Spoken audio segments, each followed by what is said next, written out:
So proportional relationships, handout 1, homework 1. We're going to go over the 8 questions real quick. So question 1, at the ice cream shop, there are 14 shakes sold for every 6 malts. And we need to find out the ratio of malts to shakes. So we're going to go ahead and put down malts over shakes. Malts go first or on the top. So we're going to go and write down 6 over 14 shakes. We need to reduce as well. So 6 and 14 can both be divided by the same number, which is 2. So that's how you reduce. Find out the common factor, the greatest common factor. In this case, it's 2. And 6 divided by 2 is 3. 14 divided by 2 is 7. So our ratio is 3 to 7, or you can write it 3 to 7. So we're going to go write this ratio down, 3 to 7. Question 2, 8 out of 10 dentists prefer Crest toothpaste. What's the ratio of dentists who do not prefer Crest toothpaste to those who prefer? So in this case, we're going to have do prefer and don't, who don't prefer. So those who prefer says 8. And those who do not prefer, don't put 10 because there's 10 total. 8 of those 10 prefer. Therefore, how many are left? 2. 2 who do not prefer. Together, 8 plus 2 is 10. And now we need to find the ratio of those who do not prefer, okay, so which is going to be 2, to those who prefer, 2 to 8. Again, we're going to do the same thing here. We're going to have to reduce. 2 and 8 both can be divided by the same number. In this case is 2. So 2 divided by 2 is 1. 8 divided by 2 is 4. So you can write down 1 to 4 is an answer.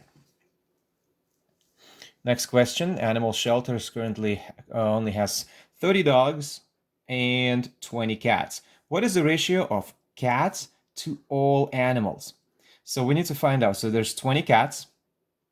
To all animals means 30 plus 20 together, which is 50. 50 animals total. Again, we need to reduce.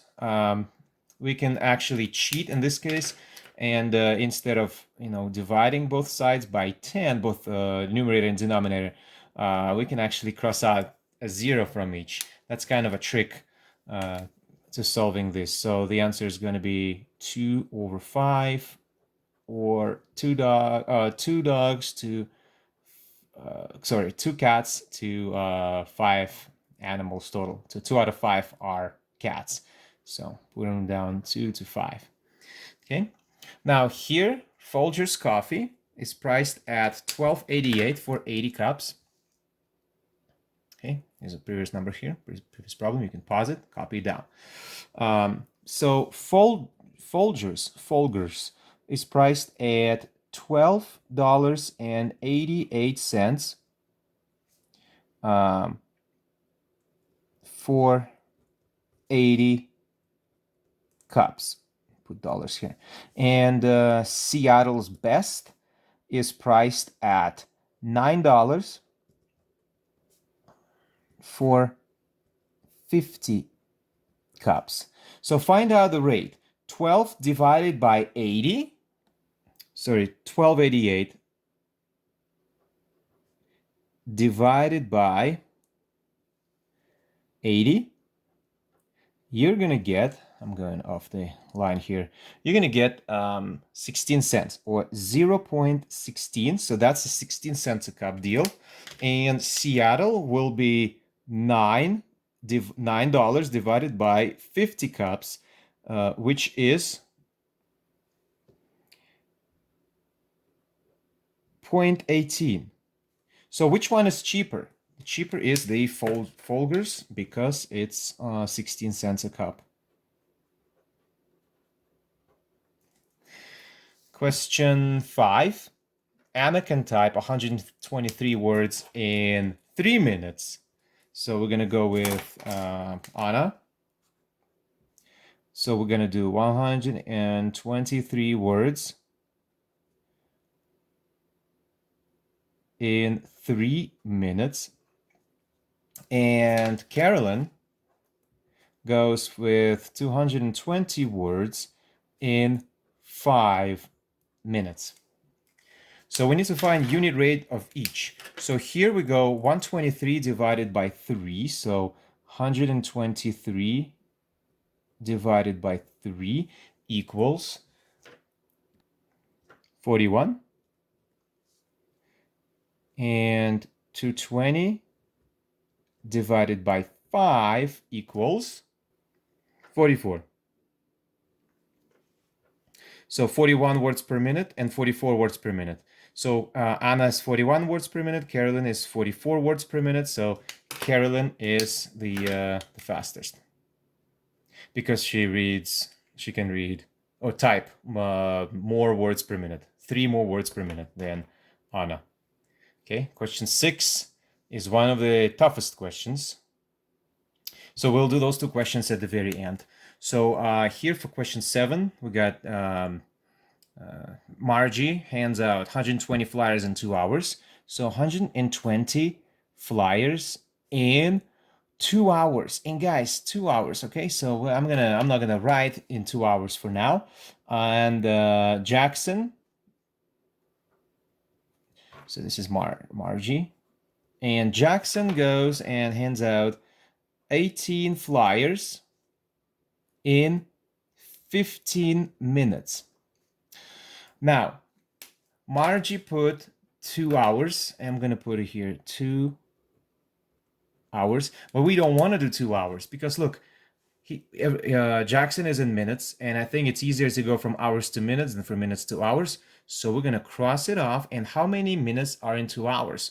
Well, you multiply 60 by 2 because unit rate for hours and minutes is 60 per 1, 60 minutes in an hour.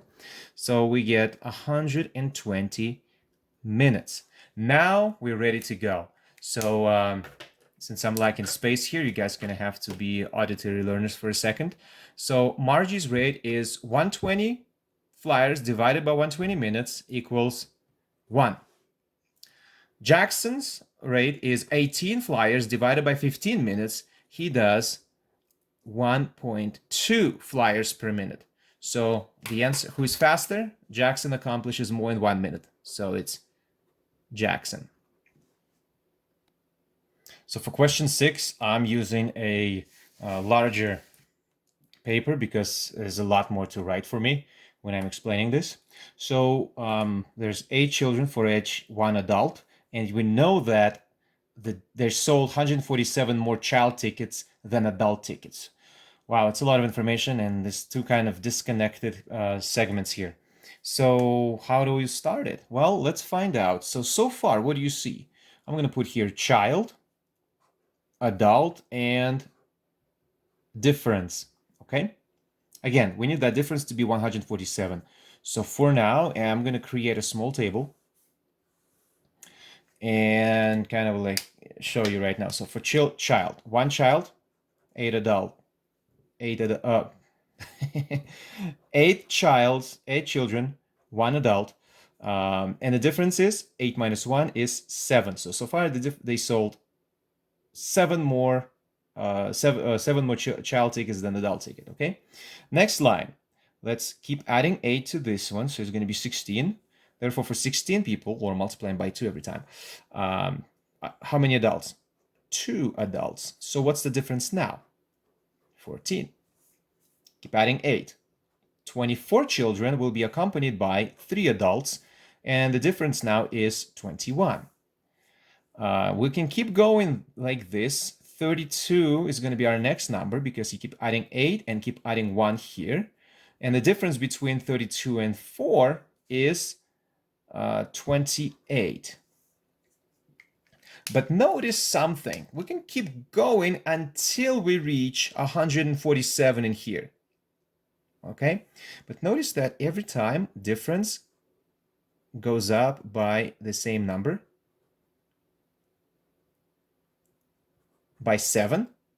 So that means that at some point, it's going to be 147 here, but we don't know how much, how many lines are we going to go through.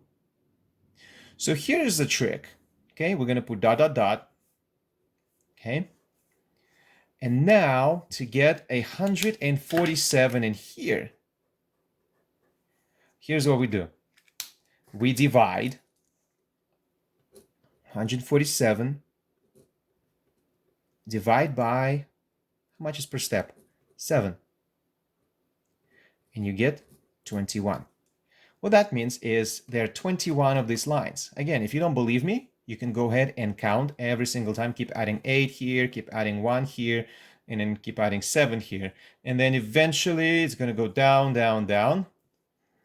The flames went higher. And it's going to get to 147. So without further ado, I do 21 times 8, which, and here I'm going to do 21 times 1, which this is going to be a 21. Okay. So I come to realize that they sold a total of 168 child tickets. They sold 21 adult tickets because 168 minus 21 is 147, which we found out exactly how many they sold. So I'm going to put it as a total.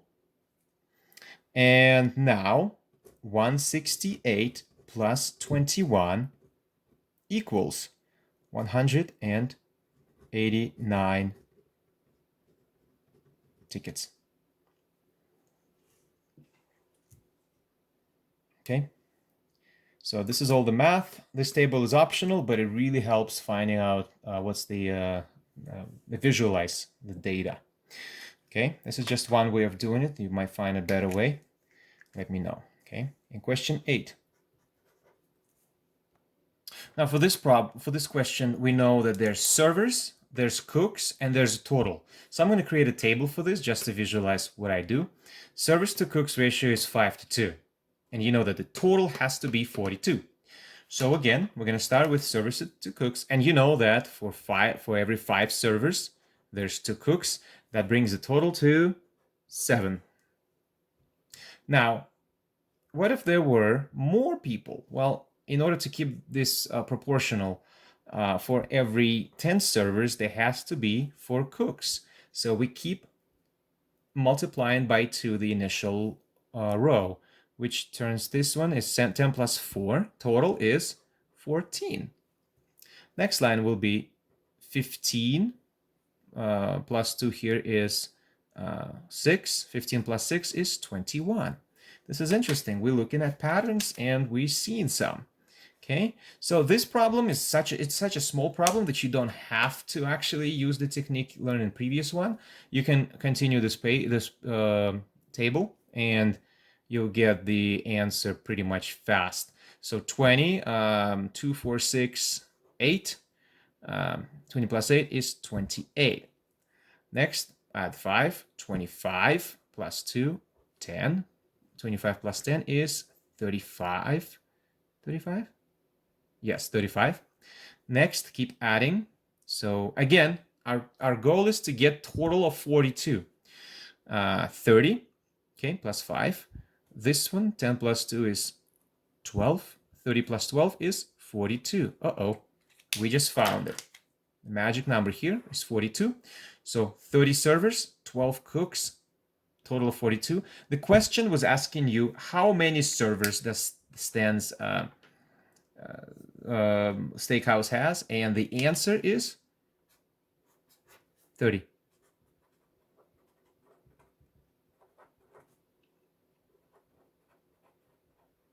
So 30 servers. How would you do it without completing this table? Very simple. Notice that this difference is always going to be plus 7. Plus 7. So here's what we would do if you don't like this table. You would do 42 divided by 7, you get a 6. So now you need to multiply this by 6 and this by 6 to get to 42 together. So 5 times 6 equals 30. And guess what? That bypasses everything and gets you to the right answer. Just in case, you can do 2 times 6 equals 12. That's how we get this 12. Again, this is the pure mathematical way, and this is more of a logical way of doing it. Either way, you're going to get to the same answer.